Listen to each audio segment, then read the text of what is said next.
Volk. Seit der Reichsgründung ist es durch 43 Jahre meine und meiner Vorfahren heißes Bemühen gewesen, der Welt den Frieden zu erhalten und im Frieden unsere kraftvolle Entwicklung zu fördern.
War an allen Fronten, bei allen Truppen unserer glorreichen Armee.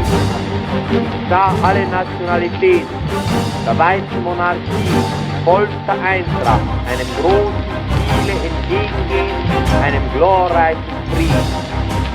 In den Augen aller Soldaten las man Kampfesfreudigkeit